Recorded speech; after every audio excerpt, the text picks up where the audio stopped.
یہ ہم آئے ہوئے ہیں قطر کی جو گرینڈ ماسک ہے نا، جامع مسجد محمد بن عبد الوہاب، تو اس کے باہر ایک بورڈ لگا ہوا ہے بڑا کمال کا۔ میرے خیال ہے یہ بورڈ ہمیں بھی اپنی مساجد میں لگانا چاہیے، کم از کم لوگوں کو بتانا چاہیے کہ آداب کیا ہیں، کہ بھئی موبائل فون بند کر دیں اور جوتے جہاں رکھنے کی جگہ ہے وہاں پہ رکھیں، سکون سے ادب اور وقار سے بیٹھیں، اور کوشش کریں کہ آپ کے جسم سے، کپڑوں سے کوئی بدبو نہ آ رہی ہو، خوشبو لگی ہوئی ہو، کم از کم بدبو نہ آ رہی ہو، اور سکون سے بیٹھے رہیں، سکون سے اپنا ذکر کریں، تلاوت کریں، صفائی ستھرائی کا مسجد میں خیال رکھیں، مسجد آتے ہوئے کپڑے مناسب پہنیں، ایسے کپڑے پہنیں جو مسجد کے ادب کے مطابق ہوں، یہ نہ ہو کہ کام کے کپڑے اور عجیب و غریب قسم کے لباس پہن کے مسجد میں آ جائیں۔ اور اسی کے ساتھ ساتھ 7 سال سے جو کم عمر کے بچے ہیں ان کو ساتھ لے کر نہ آئیں۔ اسی طرح جناب کھانے پینے کی چیزیں اپنے ساتھ مسجد کے اندر حال میں لے کر نہ آئیں،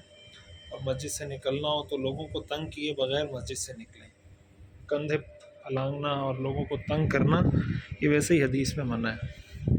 یہاں پر بھی کچھ آداب لکھے ہوئے ہیں کہ بھئی کپڑے مناسب ہوں، حجاب اگر عورتیں آ رہی ہیں، عبایا ہو، حجاب ہو، اور مسجد کے آداب کا خیال ہو، وغیرہ وغیرہ۔ کافی چیزیں ایسی ہیں جو ہمیں سیکھنی چاہیے اور اپنے مساجد میں بھی اس کو اپنانا چاہیے۔ یہ قطر کی گرینڈ ماسک ہے،